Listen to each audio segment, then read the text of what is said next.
여러분 반갑습니다. 오늘은 다니엘서 5장 1절부터 읽어가면서 하나님의 말씀을 강론하겠습니다. 제가 전하는 이 복음은 월요일날 10시, 수요일날 10시, 금요일날 10시 3번, 일주일에 3번 이렇게 나옵니다. 여러분 시간을 잘 기억하셔서 그 시간 맞춰서 가급적이면 성경을 앞에다 놓고 그렇게 공부해 가시면은 공부하는데 편리하고 유익할 겁니다. 그리고 제가 일반 유튜브 하는 사람들처럼 구독이니 좋아요를 눌러달라고 제가 여러 번 말하지 않습니다. 여러분께서 이것을 듣고 유익하시면 이거 신앙에 도움이 되고 다른 사람도 좀 알아야 할 필요가 있다고 생각이 되시면 이 말씀을 다른 사람에게 좀 전해주시고 구독도 권해주시고 그렇게 좀 힘을 보태주시면 고맙겠습니다. 다니엘서 5장 1절 말씀입니다. 벨사살 왕이 그 귀인 1,000명을 위하여 큰 잔치를 배설하고 그 1,000명 앞에서 술을 마시니라. 느부갓네살 왕을 이어서 벨사살이 왕위를 받게 되는데 벨사살이 귀인 1,000명을 초청해 가지고 그들을 위하여 큰 잔치를 베풀었는데 귀인이라고 하는 것은 바벨론 권세의 종들을 말한 것입니다. 그러니까 바벨론 왕이 그 종들을 모아놓고 술을 마셨다 하였는데 요한계시록에서는 이것을 뭐라고 표현하고 있냐면 진노의 포도주를 마셨다 그렇게 말씀하고 있습니다. 2절 말씀이에요. 5장 2절. 벨사살이 술을 마실 때에 명하여 그 붙인 느부갓네살이 예루살렘 전에서 취하여 온 금, 은, 기명을 가져오게 하였으니 이는 왕과 귀인들과 왕후들과 빙붕들이 다 그것으로 마시게 함이었더라. 그 금은 그릇이라고 하는 것은 예루살렘 성전에서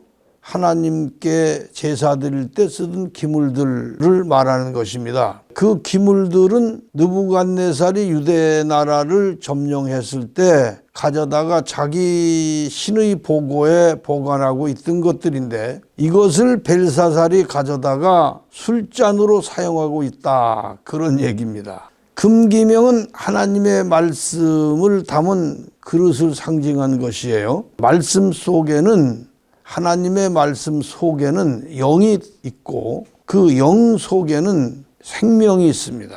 금기명은 하나님께 제사 드리던 제사장들이 성소 안에서만 쓰던 그릇인데 그것으로 제사장들이 포도즙이나 떡이나 고기를 담아 먹었어요. 성소 밖에서 쓰는 그릇이 있었는데 그것은 노수로 된 녹그릇이었어요. 그러면 이 성소 안에서 제사장들이 쓰던 이 금기명은 영적으로 무엇을 의미하느냐 하면 영적으로 이것은 의를 상징합니다. 하나님께서 인정하신 의를 상징하는 거예요.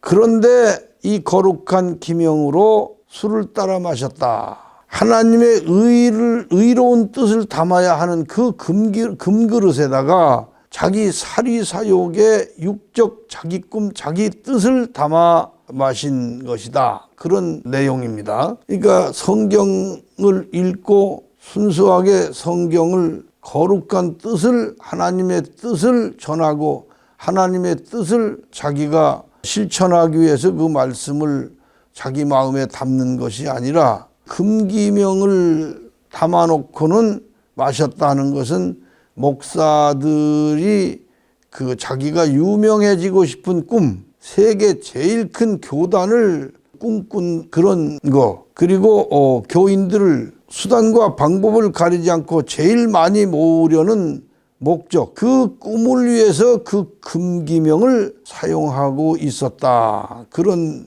영적인 풀이가 되는 것입니다.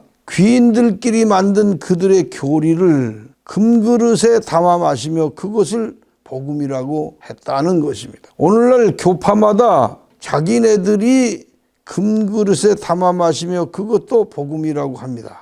기복을 전하면서도 복음이라고 그러고 율법을 전하면서도 복음이라고 그러고 모세의 십계명을 말하면서도 복음이라고 그러고 삼박자의 축복이 있다고 하면서도 복음이라고 그러고 이게 자기네들끼리 하는 소리는 다 복음이에요. 그래서 저들은 하나님의 뜻이나 예수님의 뜻은 다 제쳐놓고 오직 자기들의 뜻을 금기명에 부어서 마시는 것, 이것을 지금 성경에서 벨사살이 귀인들과 마신 술잔을 말하고 있는 것이다, 그런 얘기입니다. 다니엘서 5장 3절서 4절까지를 읽겠습니다.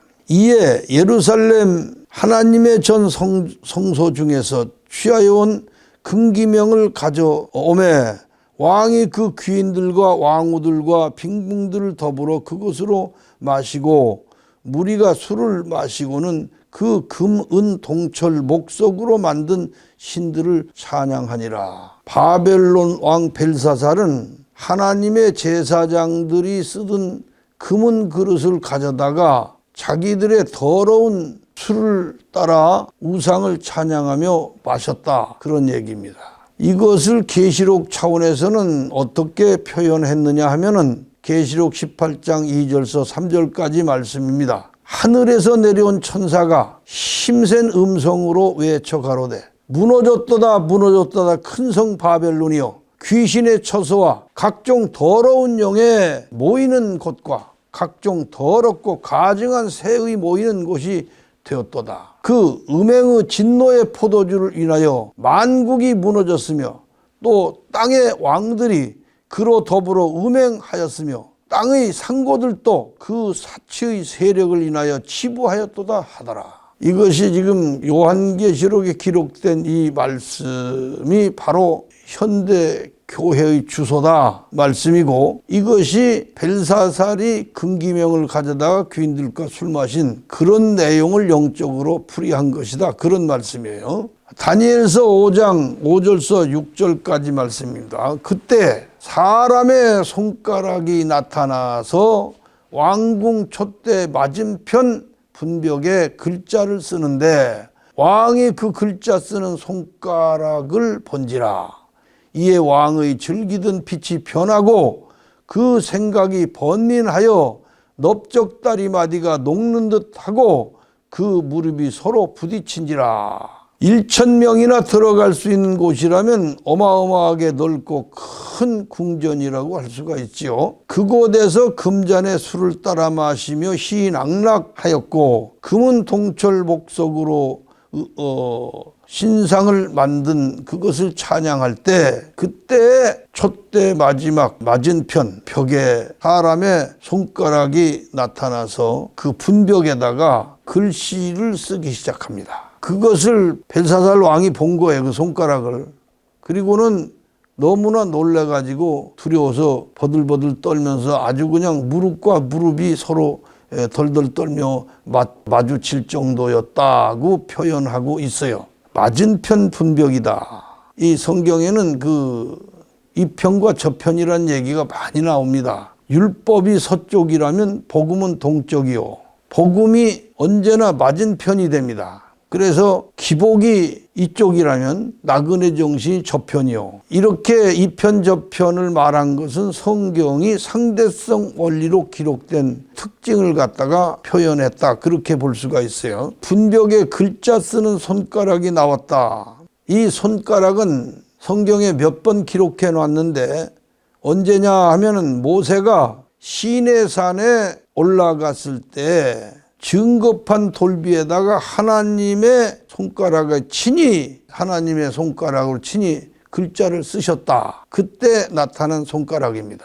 이 손가락은 율법주의자들이 가늠한 여인을 잡아 끌고 와서 예수님 앞에 서가지고 당신은 여인을 어떻게 하겠느냐 하고 예수님에게 그 결정을 물었을 때 예수님께서는 몸을 굽히사 땅에다가 손가락으로 글을 쓰셨습니다. 그 글을 본 사람들이 던지려고 손에 쥐었던 돌들을 하나씩 둘씩 다 내려놓고는 사라져버리는 그런 장면을 성경은 기록했습니다.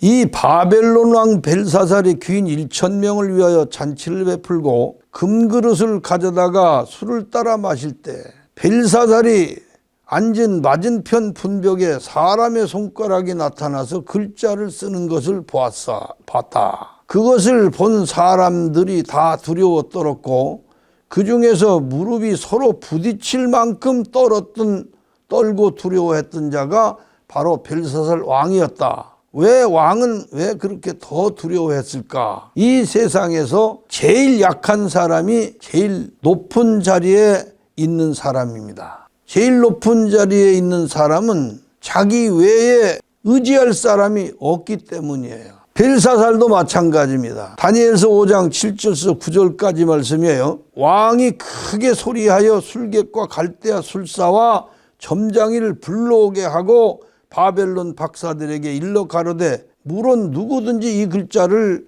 읽고 그 해석을 내게 보이면 자주옷을 입히고 금사슬로 그 목에 들이우고 그로 나라의 셋째 치리자를 삼으리라 하니라. 때에 왕의 박사가 들어왔으나 능히 그 글자를 읽지 못하여 그 해석을 왕께 알게 하지 못하는지라.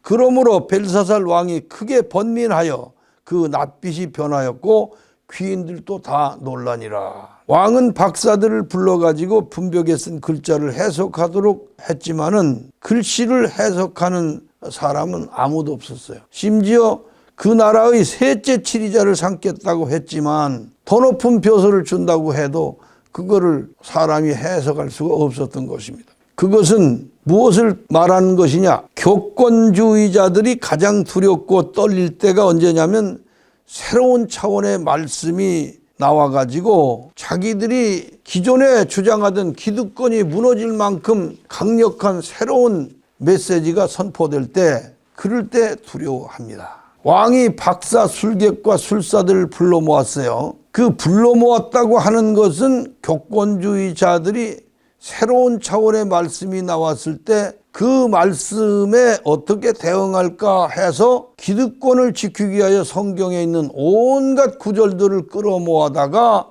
자기들 교리에 맞춰가지고 적당히 섞어보려는 그런 모습을 보여주는 것이고, 그래서 자기들이 성경을 더 잘 아는 것 같이 위장술을 쓰는 그런 모습을 말하는 것입니다. 이 위장술이나 거짓말이나 이런 것은 바벨론, 이 세상 역사가 진행하는 바벨론의 역사 속에서의 특징입니다. 다음 시간으로 이어서 이 말씀을 해드리겠습니다. 감사합니다.